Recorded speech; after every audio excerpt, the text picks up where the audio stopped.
hoy vamos a profundizar un poquito más en la misa.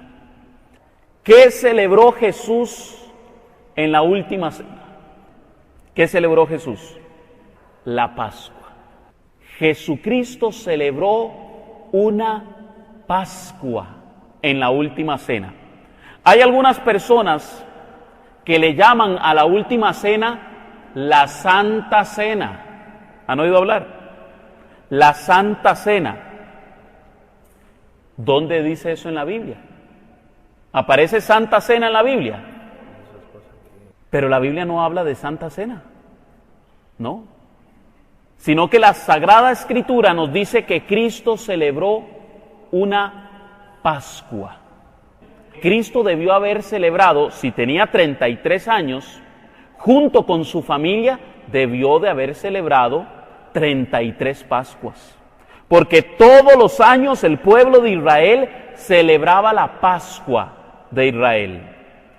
Este es un dato importante. La palabra Pascua significa paso.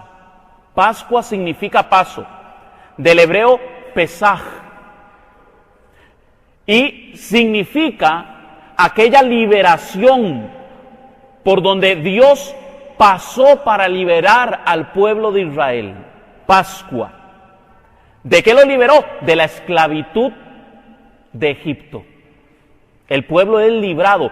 Y Dios le dice a Moisés que celebre la Pascua.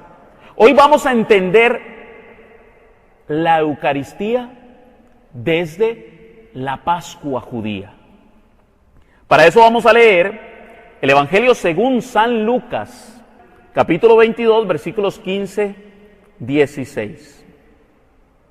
Jesús, hablándole a los apóstoles, les dice: con ansia he deseado comer esta Pascua con vosotros antes de padecer, porque os digo que ya no la comeré más hasta que halle su cumplimiento en el reino de Dios. Palabra de Dios. Cristo admite y dice: con ansia he deseado comer esta Pascua con vosotros. Cristo tenía ansias de aquella Pascua. Y cuando la Escritura habla de ansias es porque había algo importante que iba a suceder en esta Pascua. Pero además, Él deja claro que luego de comer esta Pascua va a padecer, va a sufrir el sacrificio en la cruz. ¿Para qué? Para que halle su cumplimiento en el reino de Dios. ¿A qué se refiere Jesús con el cumplimiento en el reino de Dios? Bueno, resulta que normalmente oímos hablar del reino de los cielos, el reino de Dios o el reino de mi Padre. Se refiere a lo mismo. Habíamos visto que el reino de los cielos es una persona, Cristo Jesús. Él es el que personifica el reino de los cielos. Y por supuesto, la iglesia, que es su cuerpo, también es el reino de los cielos aquí en la tierra. Pero, ¿cómo hacemos que el reino de los cielos venga aquí a la tierra? Cristo dejó claro que el reino de los cielos ha venido a vosotros. ¿Pero qué es el reino de los cielos? Usted y yo lo decimos cada vez que decimos el Padre Nuestro. Nosotros decimos: hágase tu voluntad aquí en la tierra como se hace en el cielo, ¿verdad? Eso es lo que decimos normalmente. Pero antes decimos: venga a nosotros tu reino y hágase tu voluntad aquí en la tierra como se hace en el cielo.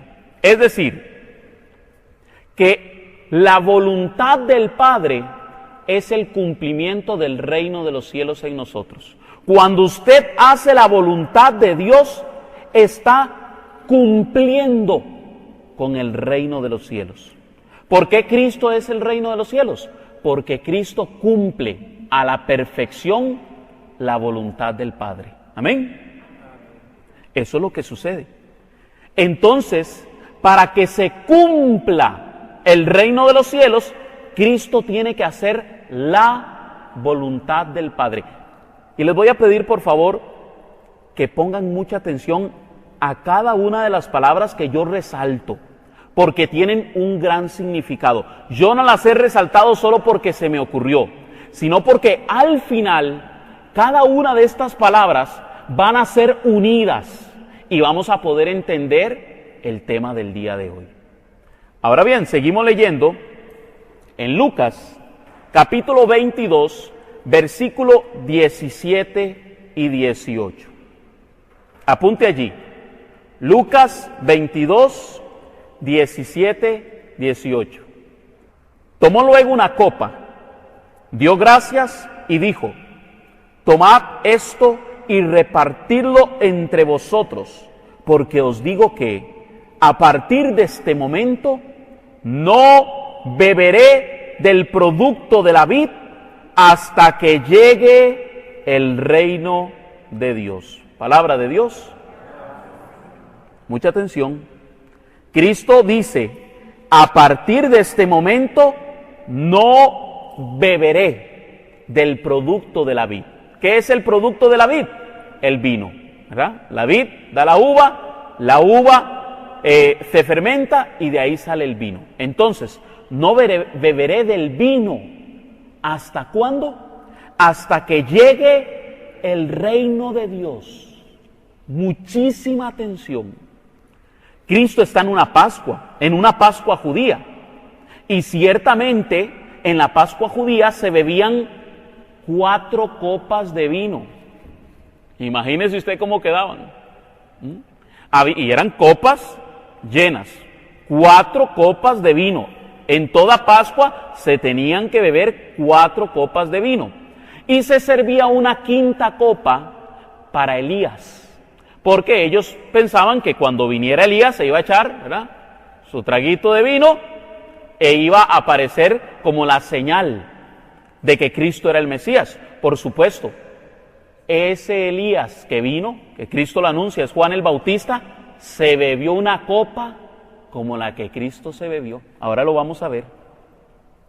Seguimos leyendo ahora en Mateo, capítulo 26, versículos 26 y 29.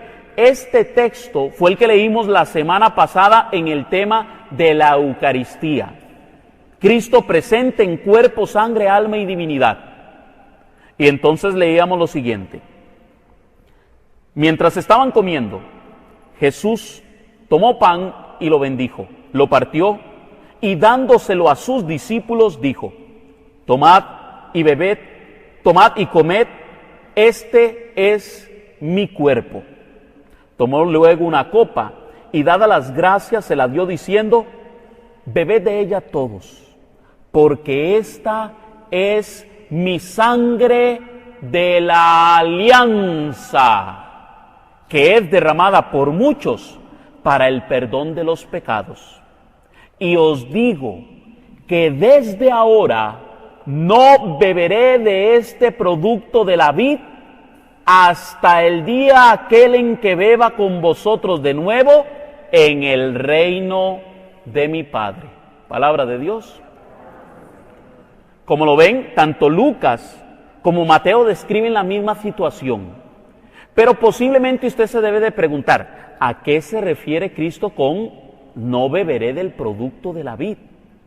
Vamos a ver, para poder entender esto, vamos a ver varias cosas que Cristo dice aquí. Número 1, ¿qué es una alianza? Porque Cristo dice, esta es la sangre de la nueva alianza. Entonces vamos a ver qué es una alianza. Número 2, vamos a ver cómo es que Dios instituye la Pascua, para poder entender qué es lo que sucede en ese momento. Porque si usted no conoce qué era lo que estaba sucediendo en el momento de la última cena, seguramente usted se cree que estaban nada más comiéndose una comidita cualquiera, cuando más bien es todo lo contrario. Ahora bien, ¿Qué es una alianza? Aquí vamos a salirnos un poquito del tema de la Pascua y vamos a entrar rápidamente a una explicación sobre qué es una alianza. Primero que nada, la palabra alianza aparece 273 veces en el Antiguo Testamento. Toda la historia de salvación se divide en Antigua Alianza y Nueva Alianza, es decir, Antiguo Testamento y Nuevo Testamento.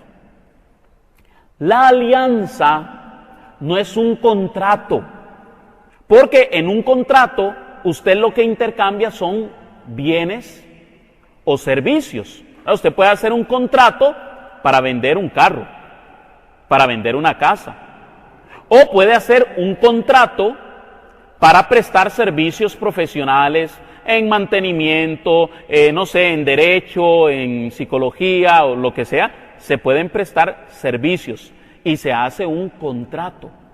Pero la alianza no es un contrato, porque lo que se intercambian no son bienes materiales ni servicios, sino que en una alianza lo que se intercambian son personas.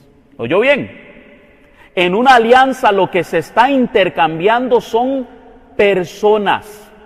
Por eso, en el Antiguo Testamento podemos ver que cuando Dios hace una alianza con el pueblo de Israel, Él les dice: yo seré su Dios y ustedes serán mi pueblo.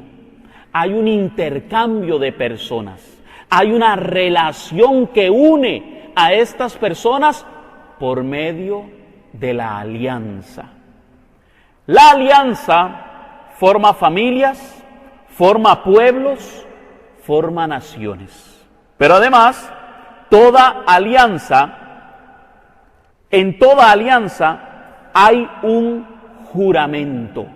Por ejemplo, cuando Dios hace alianza con Abraham y le manda a trozar, a partir los animales en aquella alianza, dice: que me pase a mí como a estos animales si yo no cumplo con mi alianza. Mucha atención. Hay un juramento: que me pase a mí si yo no hago lo que he prometido en la alianza.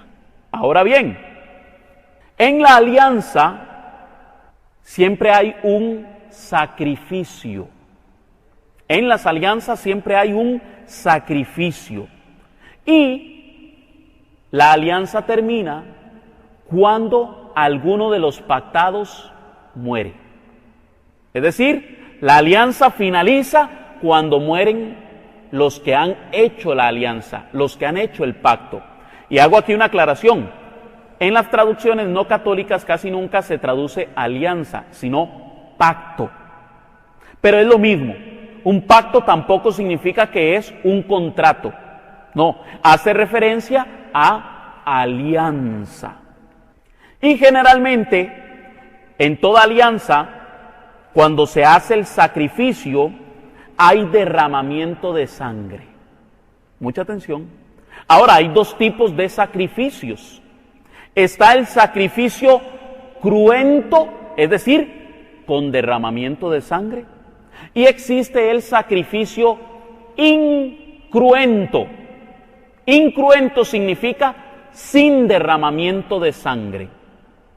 Cuando era sacrificado un animal, había derramamiento de sangre. Pero, por ejemplo, el sacrificio que ofrece Abel, que era de hortalizas, de plantas, era un sacrificio incruento. También habían sacrificios de harina. Entonces existe el sacrificio cruento y el sacrificio incruento, con derramamiento de sangre o sin derramamiento de sangre. La alianza se puede actualizar o se puede renovar. Por ejemplo, en el Antiguo Testamento hay textos que dicen: y Dios se acordó de su alianza. ¿Cómo es esto? ¿Cómo que Dios se acordó de su alianza? ¿Qué es? Que ¿Dios tiene mala memoria?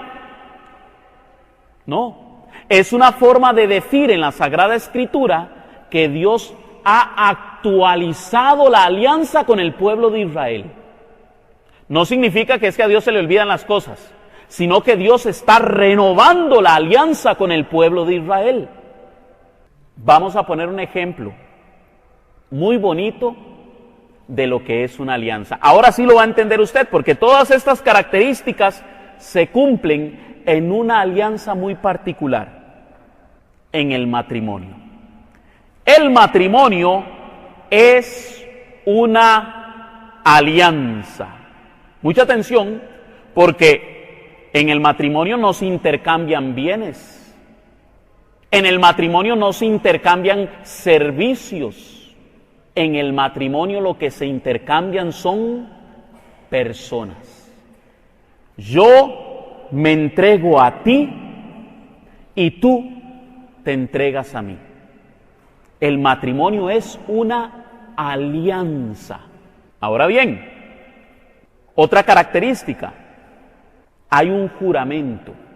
En ese juramento yo prometo amarte y respetarte, en las buenas y en las malas, en la salud y en la enfermedad, hasta que la muerte nos separe, porque la alianza termina con la muerte de los pactados. Ay, es que yo no me caso por la iglesia, es que para mí el matrimonio no es un contrato. ¿Tiene razón? Porque la iglesia no dice que es un contrato, es una alianza, que es muy diferente. Ahora bien, las alianzas siempre tienen una festividad, un banquete, una comida. Igualmente en los matrimonios generalmente hay una comidita, ¿verdad? O una fiesta. Muchos no se casan porque no tienen plata para la fiesta. ¿Qué problema? Ay, yo no me caso, no me pongo en gracia con Dios a través del sacramento del matrimonio porque no tengo plata para casarme. Lo importante es el sacramento, lo importante es la alianza que usted está haciendo con su esposa, con su esposo y con Dios. Amén. Hay un sacrificio. Ojo, claro, entre los esposos hay sacrificios. Primero, desde el mismo momento en que usted se casa, usted está prometiendo morir a usted mismo para hacer feliz a la otra persona. Ahora bien, hay un sacrificio también.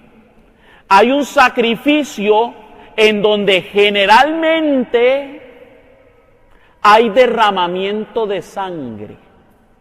¿Por qué me ven así? Ah, es que el sacrificio es incruento. Debe ser por eso. Bueno, hoy día seguramente que sí, porque se han perdido los valores cristiano-católicos. Claro, hoy día estamos envueltos en una cultura en donde la virginidad es despreciada. Pero ¿por qué la iglesia tanto lucha para que los esposos se casen vírgenes? Porque para la iglesia no es cualquier contrato, sino que es una alianza. Y esa alianza se sella con sangre. Digamos que en algunos casos ha habido sacrificio incruento en aquella alianza matrimonial. Y por último, la alianza se puede renovar. ¿Lo escuchó? ¿Cómo renuevan los esposos su alianza? Bueno, es que ese sacrificio que ellos ejecutaron en la noche de bodas es renovado cada vez que los esposos tienen relaciones conyugales. ¿Por qué la iglesia es tan cerrada y tan antigua y su pensamiento tan obsoleto del siglo I? Es que la iglesia entiende que el matrimonio en el acto sexual es algo sagrado. ¿Lo escuchó bien?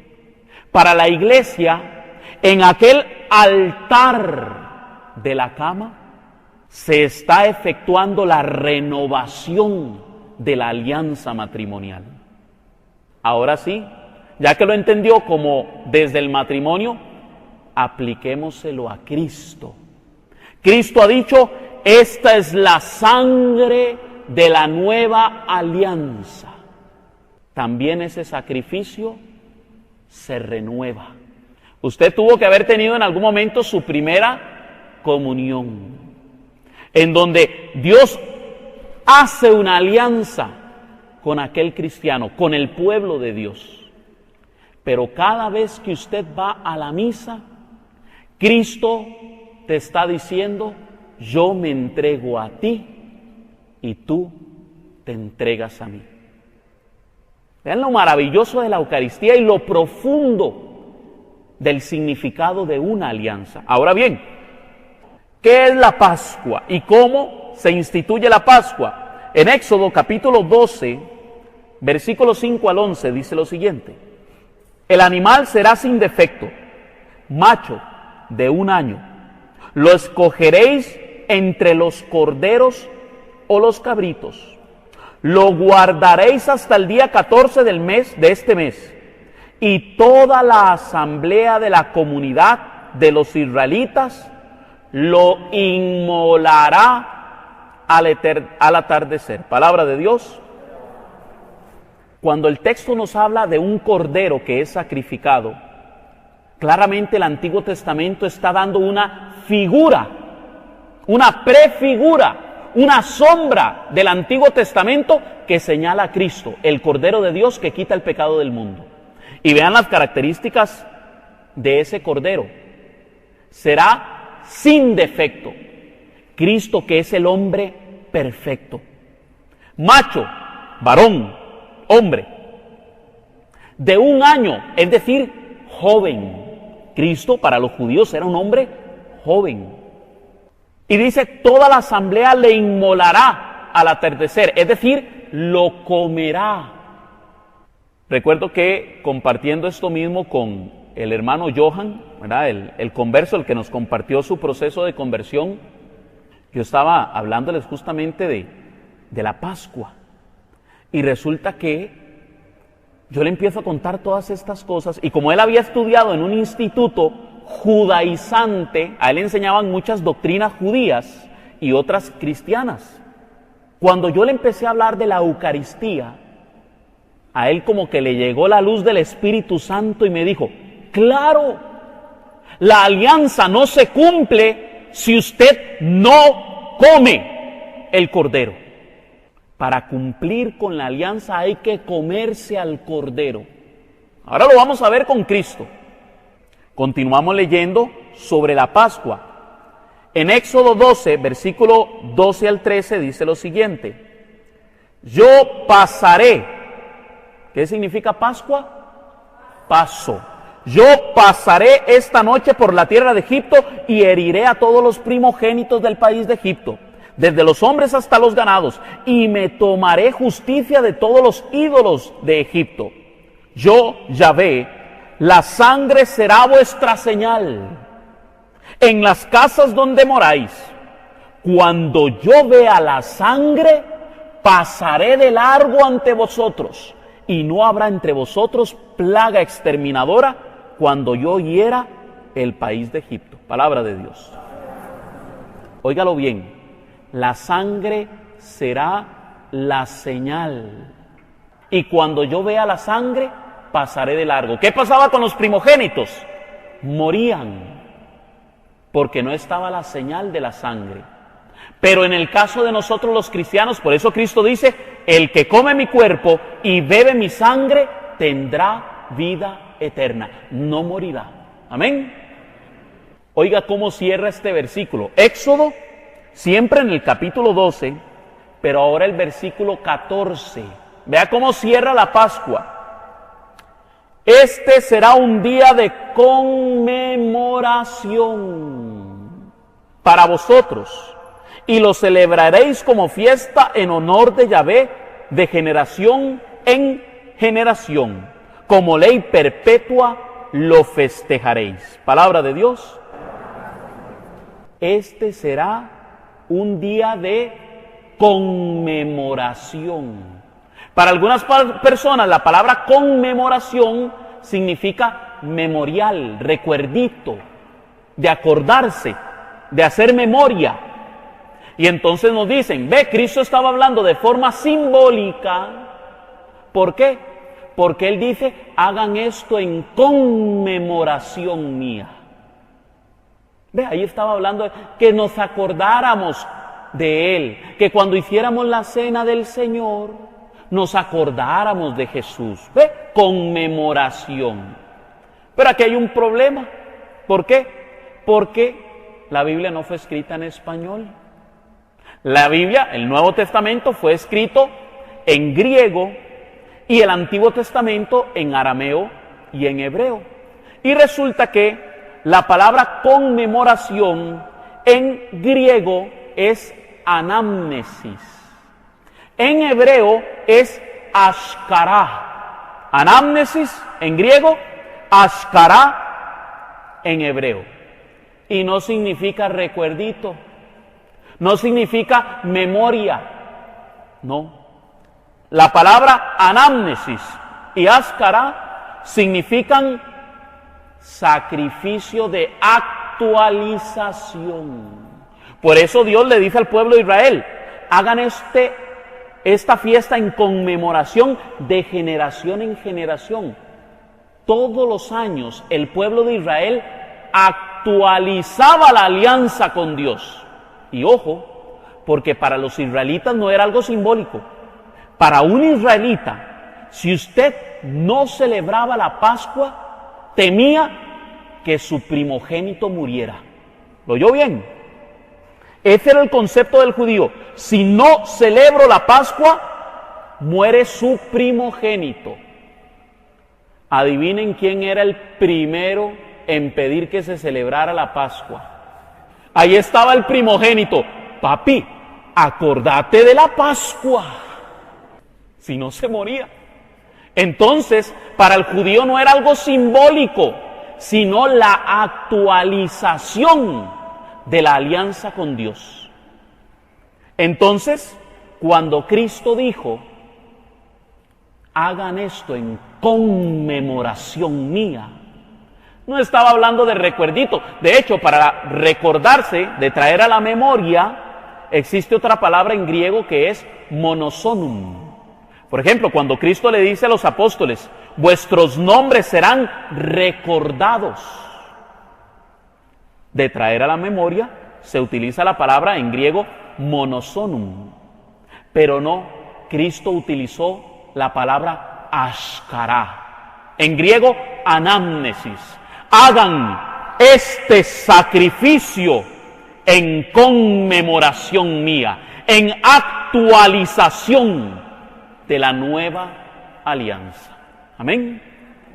Vamos a ver rápidamente las partes de la Pascua. La próxima semana las vamos a ver en vivo y a todo color. Paso número 1 de la Pascua. Se llena la primera copa. ¿Recuerdan? Son 4 copas que se beben los judíos. Se llena la primera copa. Se hace la bendición y se bebe la copa. Inmediatamente después se hace un lavatorio de las manos y una oración.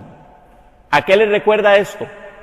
En la misa, el sacerdote se lava las manos, se seca. De hecho, así lo hacen los judíos. Paso número 3. Se comen las verduras amargas con agua salada, signo de la amargura que tuvo que pasar el pueblo de Israel, capturado en Egipto, y el paso por el mar muerto. Punto número 4, se presentan los panes ácimos. Número 5, se llena la segunda copa y el más joven pregunta, ¿por qué esta noche es diferente a las demás? Imagínese usted el contexto, pero cuando Cristo está en la última cena, ¿quién era el más joven de los apóstoles? Juan. Posiblemente Juan es el que pregunta, ¿por qué esta noche es diferente a las demás? El que preside es el anciano, No significa el más viejo, porque la palabra anciano realmente lo que significa es el más sabio, el más importante. Eso es lo que significa la palabra anciano. Entonces, ¿quién sería el que preside la Pascua? Jesús, por supuesto. Cristo es el más importante aquella noche, el más sabio. Él es el que preside la Pascua. ¿Qué sucede? Cuando el más joven le pregunta, ¿por qué esta noche es diferente a las demás? ¿Sabe qué tiene que hacer Jesús? Leerle el capítulo 12 del libro del Éxodo. La liberación del pueblo de Israel. Ellos tenían sus documentos para contar la historia del pueblo de Israel y cómo Dios liberó al pueblo de Israel. Eso es lo que sucede en la última cena. Esta es una práctica que todavía hoy día los judíos siguen utilizando. Número 6. Se inicia el canto del Halel o los himnos. Bueno, justamente, himnos es salmos. Los judíos tenían que leer los salmos del 113 al 114, ahora lo vamos a ver.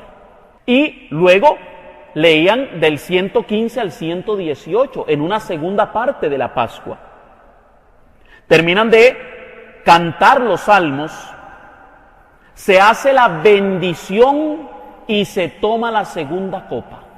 Vamos por la segunda copa. Número 8, se hace un segundo lavado de las manos y preparación para el banquete. Mucha atención, los judíos utilizaban 2 mesas, una para la liturgia pascual y otra para la comida, para la cena, para el banquete. Número 9, se hace la acción de gracias. En griego, la palabra acción de gracias es eucaristisen. Cuando Cristo tomó el pan, y dice la Escritura, lo bendijo, realmente la palabra no es lo bendijo. Hay algunas traducciones, algunas Biblias que ponen, hizo la acción de gracias. Es decir, en el texto bíblico, yo lo he verificado, yo he ido al griego, y dice, Cristo tomó el pan, eucaristisen, es decir, lo bendijo, ha declarado una oración litúrgica en la Pascua. ¿Cuál era esa oración? Vamos a ver si me acuerdo un poquito, es en hebreo. Él dice, Baruch atah Adonai Eloheinu, melech olam barai peri hagofem. Vamos a ver si usted sabe cuál es esa oración, tal vez algún día la haya escuchado. Bendito sea Señor Dios, Rey del universo, por el fruto de la tierra que nos das. ¿Ha escuchado esa? ¿A dónde la ha oído? En la Eucaristía. El sacerdote toma los dones que le presenta al pueblo y los bendice con esta oración. Entonces dice que se hace la acción de gracias del pan ácimo, se reparte y se come. Pero resulta que aquí pasa algo. Jesús cambia la Pascua. Una Pascua que tenía de celebrarse más de 3000 años, tal vez un poco menos, algunos calculan más, otros menos. Pero era una práctica que era invariable. Jesús cambia la Pascua. Imagínese esta escena. Jesús está con los 12 apóstoles, hombres que habían celebrado la Pascua por 30, 40, 50 años, acostumbrados a que siempre se hacía lo mismo. Pero en ese momento, Cristo hace una movida radical. Cristo cambia la Pascua. Yo me imagino a los apóstoles en el momento de la acción de gracias, en el momento de la repartición del pan, diciendo, ¿qué le pasa al Señor? ¿Qué está diciendo? Claro, ellos entendieron lo que Cristo decía, porque se los había predicado en Cafarnaúm. El que come mi cuerpo y bebe mi sangre, tiene vida eterna. Y Cristo en ese momento dice, tomad y comed, esto es mi cuerpo. Cristo cambia la Pascua. Eso debió haber sido impactante para los apóstoles. No era cualquier cosa. Los apóstoles entienden lo que Cristo les quiere decir. Este es mi cuerpo, esta es mi sangre. Pero continúa la Pascua. Se comen las hierbas amargas, se moja el jaroset. El jaroset es como una especie de mermelada dulce, para que después de comer las hierbas amargas, se comen el jaroset para endulzar su vida. Mucha atención, porque es signo de la dulzura de Cristo, del Evangelio. Inmediatamente se sirve y se come el cordero. Mucha atención, porque ninguno de los evangelistas habla de que los apóstoles hayan comido el cordero. Ninguno. ¿Qué sucedió? ¿Qué fue lo que pasó aquí? Resulta que Cristo acaba de declarar el pan en su carne. Y si Cristo es el Cordero de Dios que quita el pecado del mundo, cuando ellos comieron del pan, comieron el Cordero. Amén. Además, como Cristo se tiene que adelantar a la Pascua, había una tradición en el judaísmo que decía que si la persona se adelantaba a la Pascua por alguna situación que tuviese que salir del país o alguna emergencia, entonces lo que tenían que hacer era solamente poner un hueso de cordero, un huesito. Entonces ellos no comen del cordero que normalmente se sacrificaba en la Pascua judía, pero sí comen el Cordero de Dios que quita el pecado del mundo. Se llena la tercera copa, mucha atención, la tercera copa, llamada la copa de la bendición. Los judíos a la tercera, cada una de las copas tiene un nombre, pero la tercera copa es llamada la copa de la bendición. ¿Qué se bebe después de la acción de gracias? Es decir, eucaristisen. De esta copa nos habla el apóstol Pablo en Primera de Corintios, capítulo 10, versículo 16. Recuerdan, lo vimos en el tema de la Eucaristía. ¿Es que acaso la copa de bendición que bendecimos no es comunión con la sangre de Cristo? Pablo está interrogando a la gente. Oiga cómo Pablo es redundante. La copa de bendición que bendecimos. ¿Por qué es redundante? Es que él no está siendo redundante. Él se está haciendo referencia a que en la Eucaristía, la copa que es bendecida es la tercera copa. Es la copa que Cristo utiliza para instituir la primer misa, la primer Eucaristía. Y Cristo una vez más cambia la Pascua. Y toma aquella copa y dice: tomad y bebed, esto es mi sangre, sangre de la nueva alianza. Cristo cambia la Pascua, la perfecciona, pero no se queda allí. La Pascua no termina con la tercera copa. ¿Cuántas copas dijimos que eran? 4 copas. Pero Cristo instituye la Eucaristía en la tercera copa, con los panes ácimos, en el momento de la cena del Cordero. Se llena la cuarta copa. Inmediatamente es bebida la tercera copa, se llena la cuarta copa, se canta la segunda parte del Jalel, de los salmos, los himnos, del 115 al 118. Mucha atención, síganme aquí el hilo, porque Cristo debe de llenar la cuarta copa y cantar los himnos junto con los apóstoles. Y el último paso para cumplir con la Pascua, se tiene que beber la cuarta copa, la última copa. Para cumplir con la Pascua hay que beber la cuarta copa. Mucha atención, porque la Escritura nos dice que Cristo no bebió la cuarta copa. Vamos a ver. Mateo capítulo 26, versículo 29 al 30. Y os digo que desde ahora no beberé de este producto de la vid hasta el día en que lo beba con vosotros de nuevo en el reino de mi Padre.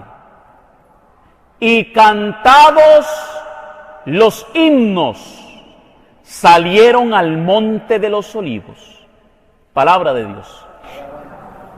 Oiga lo que Cristo ha hecho. Cristo ha dado la tercera copa, pero después de dar la tercera copa, dice, no beberé del producto de la vid. Para que Cristo cumpla con la Pascua, tiene que beber la cuarta copa. Pero vean lo que dice. Cantados los himnos, salieron al monte de los olivos. Pero lo que tenía que haber hecho Cristo era, después de cantar los himnos, beber la cuarta copa para cumplir con la Pascua. Si un judío viera este texto, posiblemente diría que Jesús más irrespetuoso. ¿Cómo no va a terminar la Pascua? Un judío ve esto y dice, no, eso está mal. Así no es la Pascua. Pero pasa algo. Es que Cristo no ha terminado la Pascua. Porque dice el texto, salieron al monte de los olivos. ¿Qué fue a hacer Jesús al monte de los olivos? Ya lo vamos a ver. En Mateo 26, 39, dice lo siguiente. Fue un poco más adelante y postrándose hasta tocar la tierra con su cara, oró así: Padre, si es posible, que pase de mí esta copa, pero que no se haga mi voluntad, sino la tuya. Palabra de Dios. ¿Pero de qué está hablando Jesús? Que pase de mí esta copa. ¿De qué está hablando Jesús? Si Jesús sabe que lo que va a suceder es que lo van a crucificar, ¿por qué mejor no le pidió al Padre que pase de mí este sufrimiento? Que pase de mí esta tortura, este suplicio. ¿Por qué Jesús dice que pase de mí esta copa? Por una razón. Porque Cristo aún no ha terminado la Pascua. Vamos a ver entonces cuándo es que Cristo bebe la cuarta copa. Porque oiga lo que Jesús le dice al Padre: pero que no se haga mi voluntad, sino la tuya. ¿Y qué habíamos dicho? Que Cristo iba a beber de la cuarta copa. Él dice, no beberé del producto de la vid hasta que haya su cumplimiento en el reino de mi Padre. Es decir, Cristo no va a beber la cuarta copa hasta que haga totalmente la voluntad del Padre. Vamos a ver entonces en qué momento Jesucristo cumple toda la antigua alianza de la Pascua judía y cumple con la voluntad del Padre del cielo. Esta cuarta copa es llamada por los judíos la copa de la consumación o la copa del cumplimiento. ¿Por qué? Porque cuando usted toma la cuarta copa, cumple con toda la alianza, con toda la Pascua. Vamos a ir al Evangelio según San Juan por una razón.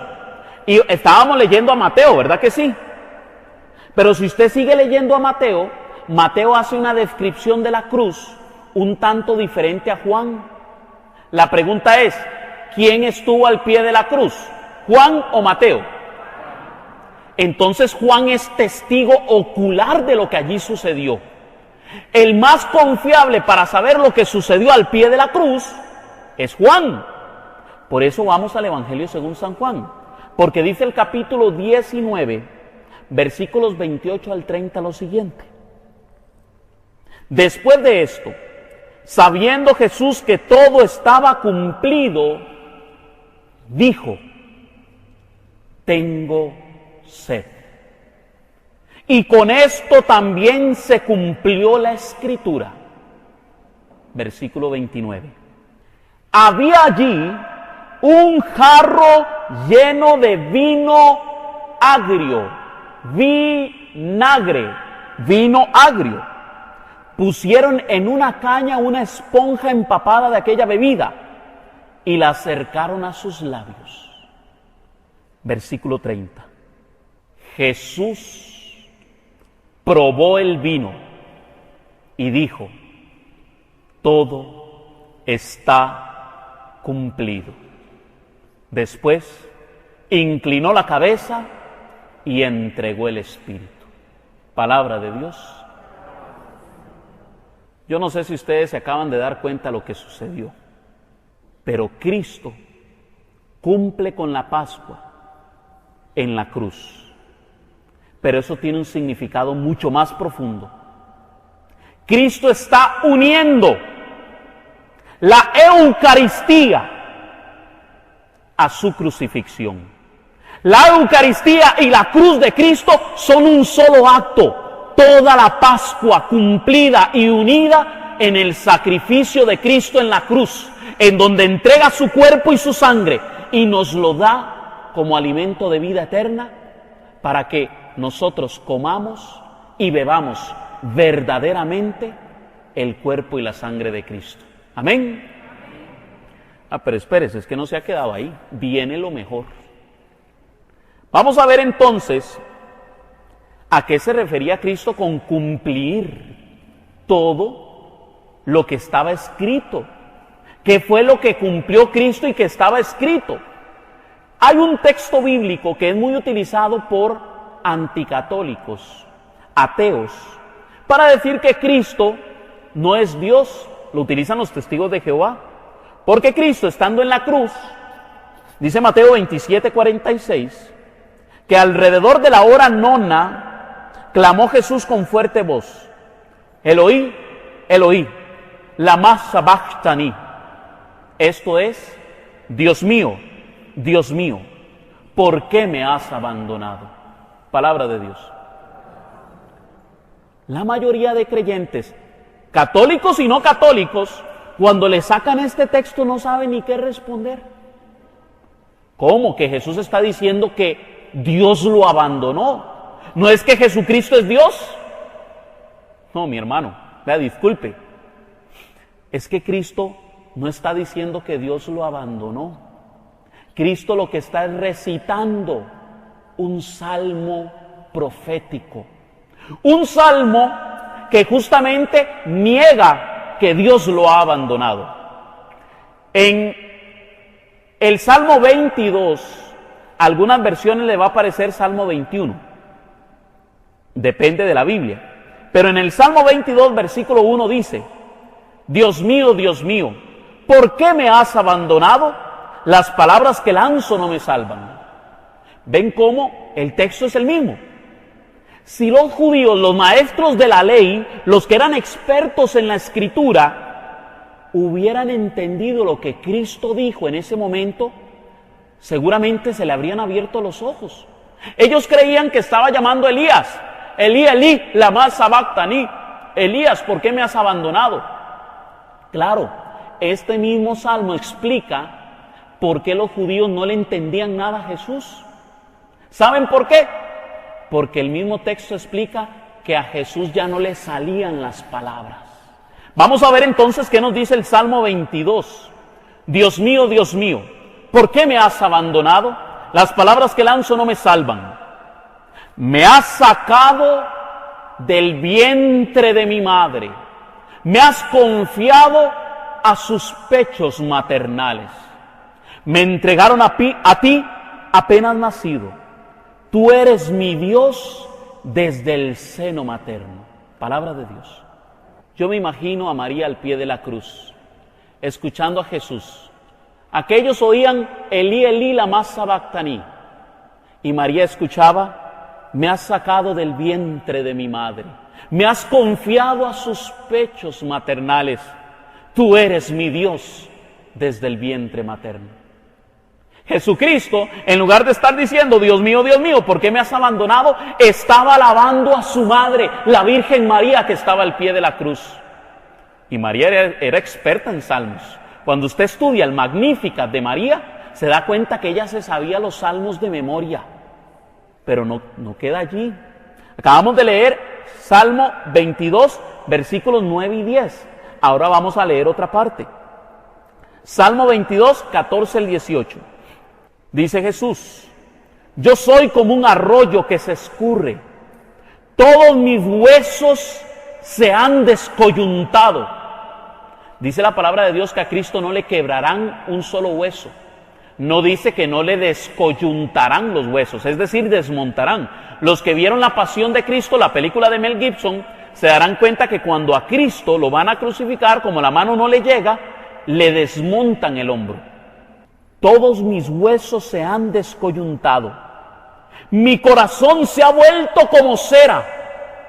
¿Qué vimos en el video de Ricardo Castañón? Aquel corazón estaba lesionado. Había sido torturada aquella persona. Mi corazón se ha vuelto como cera. Dentro mis entrañas se derriten. Mi garganta está seca como teja, y al paladar mi lengua está pegada. Por eso no le entienden. Elí, Elí, lama sabactani. Cristo tiene seca la boca, su lengua se pega al paladar, y los judíos no le entienden. Y continúa: ya están para echarme a la sepultura. Como perros de presa me rodean, me acorrala una banda de malvados. Han perforado mis manos y mis pies. Con tanto mirarme y observarme, pudieron contar todos mis huesos. Reparten entre sí mis vestiduras, y mi túnica la tiran a suerte. Todo el Salmo 22 se cumple en Jesús. Han perforado mis manos y mis pies. Si aquellos judíos hubieran entendido lo que estaban haciendo, posiblemente hubieran entrado en conciencia. Elí, Elí, lama sabactani. Han perforado mis manos y mis pies. Se está cumpliendo el Salmo 22.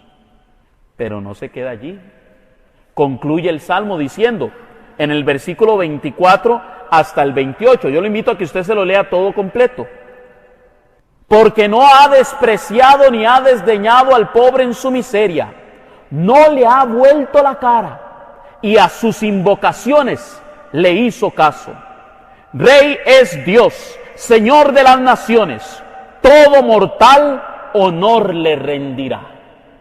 Cuando Cristo dijo, Elí, Elí, lama sabactani, no estaba diciendo, Dios mío, ¿por qué me has abandonado? Estaba recitando todo el Salmo 22.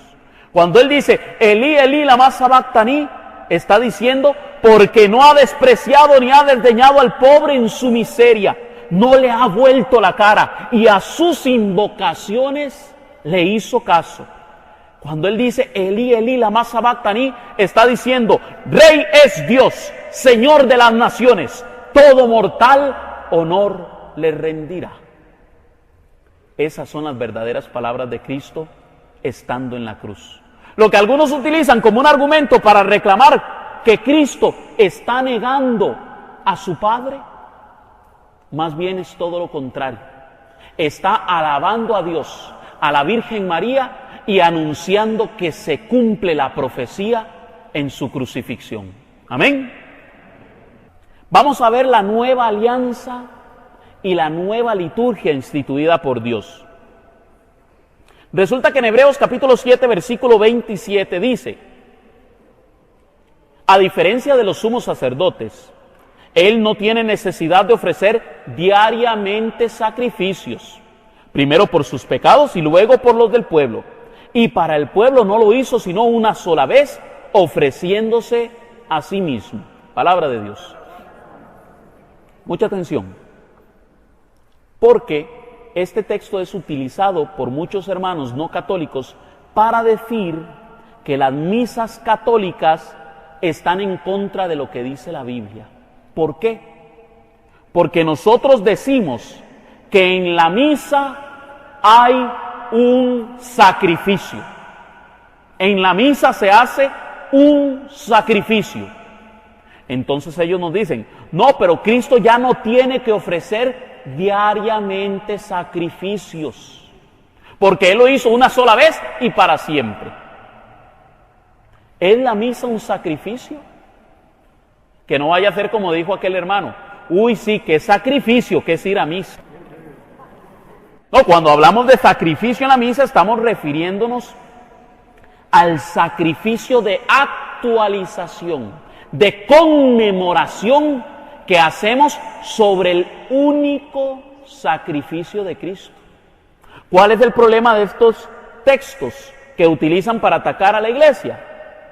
Que un texto fuera de contexto nos lleva a un pretexto, así de sencillo. Un texto fuera de contexto nos lleva a un pretexto. Oiga, el libro de los Hebreos, no hay libro más eucarístico y litúrgico en toda la Biblia. Vamos a ver entonces realmente qué dice el libro de los Hebreos. En el capítulo 8, versículos 1 al 4, oiga lo que dice. Este es el punto capital de cuanto venimos diciendo. Mucha atención.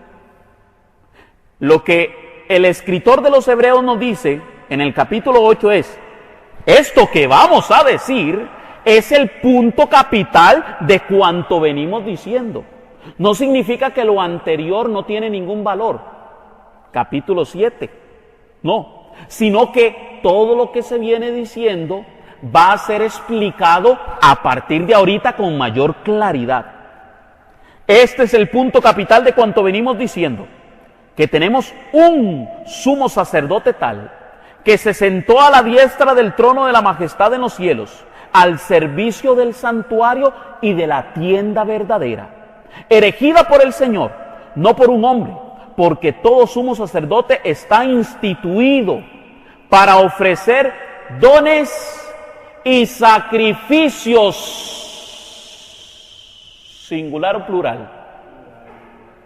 Ok. De ahí que necesariamente también él tuviera que ofrecer algo. Palabra de Dios. Noten lo siguiente. El texto nos acaba de decir que Cristo ahora está en el santuario del cielo como sumo sacerdote, ofreciendo el sacrificio de la cruz que está unido a la Eucaristía. Mucha atención, porque ahora resulta que Cristo no solamente unió la Eucaristía a la cruz, sino que además ha unido la Eucaristía al cielo. Amén. Vamos a ver un apartado sobre el capítulo 8, en el versículo 5, lo que dice. Pongan mucha atención. Hablando de los judíos, dice, estos dan culto en lo que es sombra y figura de realidades celestiales, según le fue revelado a Moisés al emprender la construcción de la tienda. Pues dice, mira, harás todo conforme al modelo que te ha sido mostrado en el monte. Palabra de Dios. Resulta que a Moisés se le mostró en el monte del Sinaí un modelo de lo que iba a ser la Pascua, la liturgia pascual. Es decir, en el cielo hay una liturgia. Mucha atención. Dice, estos dan culto en lo que es sombra y figura de realidades celestiales. Mucha atención. Porque lo que está diciendo ahorita el autor es que los judíos eran una sombra de aquellas realidades celestiales. Entonces, se le manda a Moisés a hacer todo conforme al modelo que se le ha enviado. A Moisés se le manda un modelo litúrgico, que es el modelo que Cristo sigue en la primer Eucaristía, en la última cena, en su Pascua. Por eso llamamos al tema del día de hoy la Pascua eterna. ¿Por qué? Porque Cristo ha instituido una Pascua para siempre. Ahora bien, dice el capítulo 8, pero ahora del versículo 6 al 8, hablando de esa liturgia, dice en el capítulo 8, versículos 6 al 8, pero ahora Jesús celebra una liturgia superior, cuando es mediador de una alianza mucho mejor y que promete mejores beneficios. Paréntesis. En algunas Biblias no se traduce la palabra liturgia, sino servicio. ¿Por qué? Porque la palabra liturgia significa servicio. Pero en griego, la palabra que utiliza el autor de los Hebreos es liturgies, en griego. Liturgies es servicio sacerdotal y habla de un orden en el que se tiene que celebrar aquel servicio. Por eso dice, pero ahora Jesús celebra una liturgia superior, cuanto es mediador de una alianza mucho mejor y que promete mejores beneficios. Si la primera alianza no mereciera críticas, no habría que buscar otra. Pero Dios mismo la critica cuando dice, vienen días, palabra del Señor, en que pactaré una alianza nueva con la casa de Israel y de Judá. Mucha atención, porque Dios ya había profetizado, anunciado que iba a pactar, que iba a ser una alianza nueva con el pueblo de Israel y la casa de Judá. Resulta que los sacerdotes, para ser sacerdotes en el Antiguo Testamento, tenían que ser levitas, tenían que venir de la tribu de Leví. Pero Jesús no es de la tribu de Leví. Jesús es de la tribu de Judá. Entonces Jesús no podía ser sacerdote. Para que quede claro sobre el sumo sacerdocio de Jesús, porque el mismo libro de Hebreos en el capítulo 5, versículo 6 dice, y en otro lugar se dijo, tú eres sacerdote para siempre a semejanza de Melquisedec. Eso está en el Salmo 110. Pero vamos a ver entonces por qué se dice que Jesús es sacerdote según el orden de Melquisedec. Dice Génesis capítulo 14, versículo 18, hablando de Melquisedec, lo siguiente. Entonces, Melquisedec, rey de Salem, Jerusalén, trajo pan y vino, pues era sacerdote del Dios Santísimo. Palabra de Dios. Melquisedec no era levita. Melquisedec tenía una particularidad. Él era rey y era sacerdote. Igual que Cristo. Cristo es rey y es sacerdote. Y él era rey, Melquisedec, se dice, era, como por así decirlo, una figura en el Antiguo Testamento de Jesucristo, que se convertía en rey de Jerusalén, rey de los judíos. Pero ya Dios había profetizado en el Antiguo Testamento que iba a pactar una alianza nueva con la casa de Israel y de Judá. Una alianza nueva. ¿Quién la iba a pactar? Dios. Y en el Nuevo Testamento, ¿quién es el que hace esa nueva alianza? Jesús, porque Jesucristo es Dios. Amén. Pero no concluye ahí. Seguimos. Versículo 10. Esta es la alianza que pactaré con la raza de Israel en esos tiempos que ha de venir. Palabra del Señor. Pondré mis leyes en su mente y los grabaré en su corazón. Y yo seré su Dios y ellos serán mi pueblo. Palabra de Dios. Una vez más, hay un intercambio de personas. Cristo, que declara aquella copa en la sangre de la nueva alianza, le está diciendo al pueblo cristiano: yo seré su Dios y ustedes serán mi pueblo. Amén. Versículo 13. Se nos habla de una alianza nueva, lo que significa que la primera ha quedado anticuada y lo que es anticuado y viejo está a punto de desaparecer. Cristo ha instituido una nueva alianza. En el Antiguo Testamento hubieron muchas alianzas, pero Cristo ha instituido una alianza nueva y eterna, porque ahora Él ofrece esa alianza en el cielo. Vamos concluyendo, hablando de los sacrificios en plural. En Hebreos 9:23 dice: así pues, si es necesario que las figuras, oiga lo que voy a leer, porque esto es radical. Así pues, si es necesario que las figuras, las realidades celestiales sean purificadas de esa manera, también lo es que las realidades celestiales se purifiquen, pero con sacrificios, singular o plural, pero con sacrificios más excelentes que aquellos. Oiga lo que está diciendo el autor de Hebreos. La misa es una purificación de las realidades celestiales.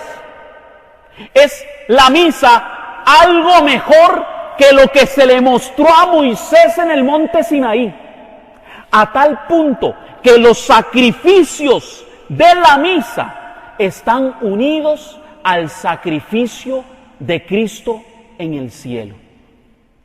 Por eso decimos que la misa es el cielo en la tierra.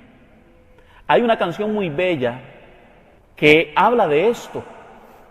Dice: no sé si el cielo bajó o la iglesia subió, solo sé que está lleno de ángeles, sí, y que el propio Dios está aquí. Desen un aplauso, ustedes cantan mejor que yo.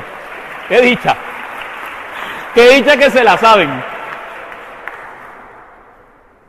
Eso es lo que ocurre en la misa. Cuando Cristo se hace presente en el altar, todos los santos del cielo y todos los ángeles se postran delante del Dios del universo. Hasta la Virgen María está presente en ese momento.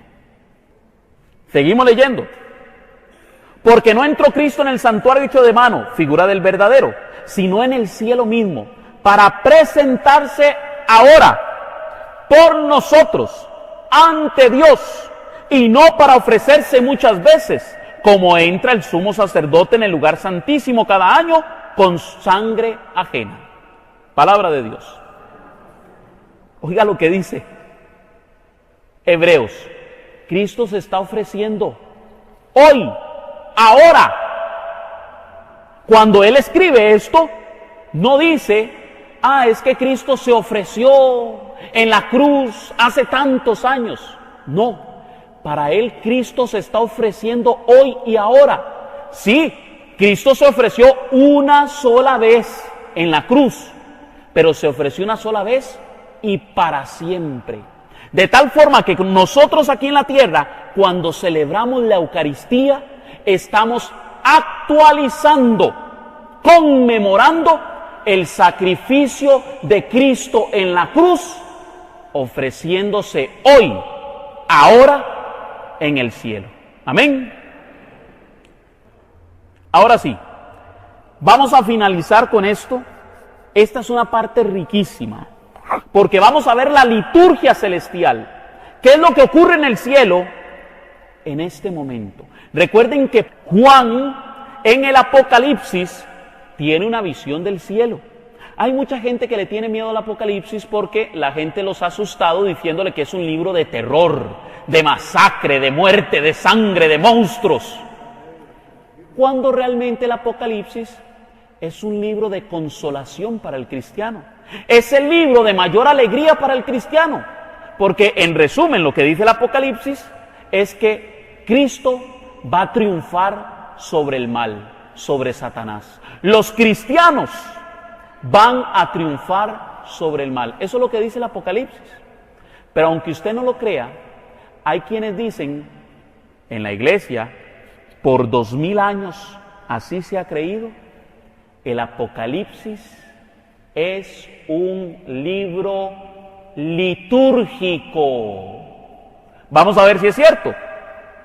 Dice Apocalipsis capítulo 5, versículos 6 al 11. Entonces vi de pie en medio del trono y de los 4 vivientes y de los ancianos un cordero como degollado. Tenía 7 cuernos y 7 ojos, que son los 7 espíritus de Dios enviados a toda la tierra. Palabra de Dios. Oiga lo que dice Juan. Dice que ve en el cielo un cordero como degollado. Signo de Cristo, que es el Cordero de Dios que quita el pecado del mundo. Cristo, hoy, ahora, se está ofreciendo ante el Padre como un cordero que ha sido sacrificado para propiciación de nuestros pecados y los del mundo entero. Pero sigamos leyendo porque se pone mejor. Versículo 7. Y vino y tomó el libro de la mano derecha del que estaba sentado en el trono. El libro, signo de la palabra de Dios, liturgia. Y cuando hubo tomado el libro, los 4 seres vivientes y los 24 ancianos se postraron delante del Cordero. Este es el Cordero de Dios que quita el pecado del mundo. Nosotros, cuando Cristo es elevado como Cordero de Dios, nos arrodillamos para adorar al Rey de Reyes y Señor de Señores. Liturgia. Seguimos leyendo. Todos tenían arpas, música, liturgia, y copas de oro, la copa de la bendición, llenas de incienso. ¿En qué iglesia usan el incienso? Liturgia, que son las oraciones de los santos. ¿Qué iglesia le pide a los santos? Y cantaban un cántico nuevo diciendo: digno eres de tomar el libro y de abrir sus sellos, porque tú fuiste inmolado y con tu sangre nos has redimido para Dios de todo linaje y lengua y pueblo y nación. Abro paréntesis. Una palabra que define de todo linaje, lengua, pueblo y nación es la palabra católico. ¿Lo oyó? Católico significa universal, de toda lengua, de toda raza, de toda nación. Y seguimos. Y nos has hecho para nuestro Dios reyes y sacerdotes, y reinaremos sobre la tierra. Cuando somos bautizados, nos convertimos en reyes, sacerdotes y profetas, porque estamos unidos a Cristo, que es rey, profeta y sacerdote. Amén. Pero veas cómo concluye. Y miré, y oí la voz de muchos ángeles alrededor del trono, y de los seres vivientes, y de los ancianos, y su número era millones de millones. Hay ángeles volando en este lugar, hay ángeles alrededor del trono. En la misa, este lugar se llena de ángeles. Aunque a usted no le parezca, aunque usted escuche niños llorando o escuche niños gritando, aunque la persona que está al frente no está comportándose lo mejor que usted quisiera que se comporte o se vistiera más decorosamente, aunque usted vea cosas que no parecieran que es del cielo. Cuando Cristo se hace presente en el altar, la misa sube al cielo o el cielo baja a la misa. Amén. Esto lo tomé del libro La Cena del Cordero de Scott Hahn. Son todas las citas bíblicas en donde aparece la liturgia de la misa en el Apocalipsis. Por ejemplo, el culto dominical, el día del Señor, Dominus Dies, capítulo 1, versículo 10 del Apocalipsis. El sumo sacerdote, Cristo, capítulo 1, versículo 13. El altar, capítulo 8, versículo 34. El presbítero, los ancianos, capítulo 4, versículo 4. Los ornamentos litúrgicos, capítulo 1, versículo 13. Los célibes consagrados, hombres vírgenes dedicados al servicio de Dios. Eso usted lo puede encontrar en Apocalipsis capítulo 14, versículo 4. El candelero, las velas, el menorá, capítulo 1, versículo 12. La penitencia, capítulo 2, versículo 3. El incienso, capítulo 5, versículo 8. El libro, la palabra de Dios o el rollo, capítulo 5, versículo 1. La Eucaristía, como el maná escondido, capítulo 2, versículo 17. El Maranatá, ven Señor Jesús, capítulo 22, versículo 20. Solo los católicos, cuando lleguen al cielo, van a saber cómo responder a estas palabras que voy a poner a continuación. La cena nupcial del Señor, del Cordero, que aparece en el capítulo 19, nos dice lo siguiente: dichosos los que han sido invitados al banquete de las bodas del Cordero. ¿A qué le suena? La misa. Dichosos los que han sido llamados a la cena del Señor. ¿Y nosotros respondemos? Señor, yo no soy digno de que entres en mi casa, pero una palabra tuya bastará para sanarme. A modo de conclusión, el sacrificio de la Eucaristía es y está unido al sacrificio de Cristo en la cruz. Y ese sacrificio que Cristo ha puesto en la cruz está íntimamente unido al sacrificio que está ofreciendo en el santuario del cielo. De manera que la misa es el cielo en la tierra. Hoy vamos a